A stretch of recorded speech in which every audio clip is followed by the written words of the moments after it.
who's been affected by war will need, and then provide some of that with her in a 12-month package. Fantastic. Yeah, you've got my vote. That's interesting. Nada, I'm interested to ask you, as a direct result of that, I suppose you are the living embodiment of what happens to women and young girls, moreover. Can you tell us about your own personal experience, and not only once but twice you've had to endure the possibility of an enforced marriage, which just feels, for somebody such as myself, It's surreal.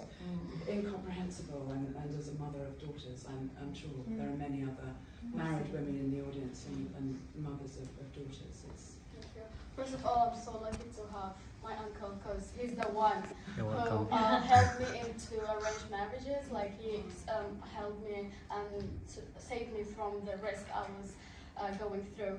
So since I was young, my uncle known as the most person who's educated in my family, and the only person actually. So he usually used to take us on a holiday, educational holiday, to go and learn some classes. So my uncle heard that my family are planning for me when I was at the age of 9, planning for me a marriage, a friend that he knows. So my uncle didn't accept that because he knows a lot about women's rights through his education. So he stopped that arranged. The second one is actually I was married in law without me knowing. So 3 days before the wedding day, my How old were family. you? The second 11. time? 11. Yeah.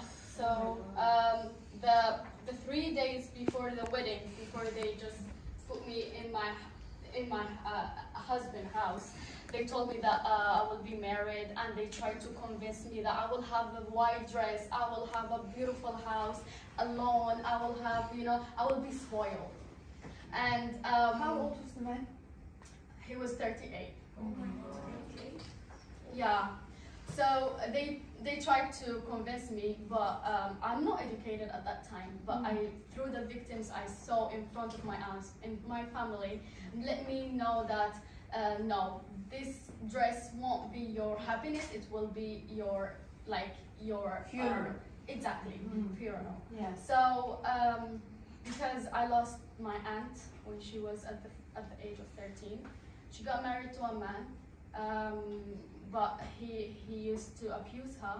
So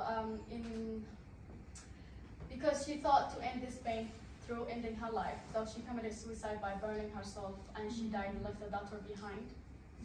And the same thing happened to my sister, but she refused. She was saying, if you're gonna force me to marriage, I'm gonna do it as my aunt did. And obviously nobody believed her, and she burned herself, but her life was saved.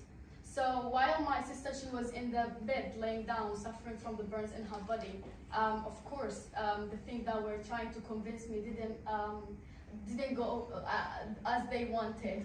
So I ran away to my uncle's house, but he wasn't there. So I tried to call, I contacted his friend through a cabin telephone, and then he brought me one of his friends, and at that situation, I was in his friend's house. I cannot contact my uncle.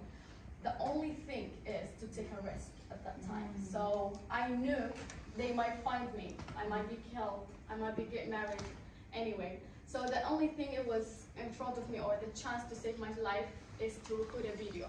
At least anything will happen in the future, people knows what I was going through. So I recorded a video. I explained everything, why I ran away, and I wanted that video to reach to my uncle. And on only 3 days, it reached to 8 million views, translated into more than 40 languages in the world. And it started to be the new in the social media and on the TV and everywhere. And actually, that's what saved my life, a small video. How long ago was this? 2013. Yeah, so that video saved my life. My uncle saw the video.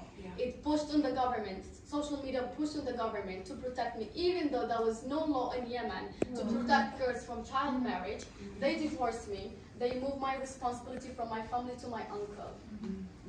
and that's how I saved my life. But it didn't end there, because I was like, I have younger sisters. If I saved my life, and I'd be like, you know, I don't care about them. Tomorrow they will be married. So it took from me 1 year and a half to convince my family that child marriage is wrong, with the help of my uncle. And now they're educated. They support me even in my activists. And everything I'm doing is social media, and they support my sister's education.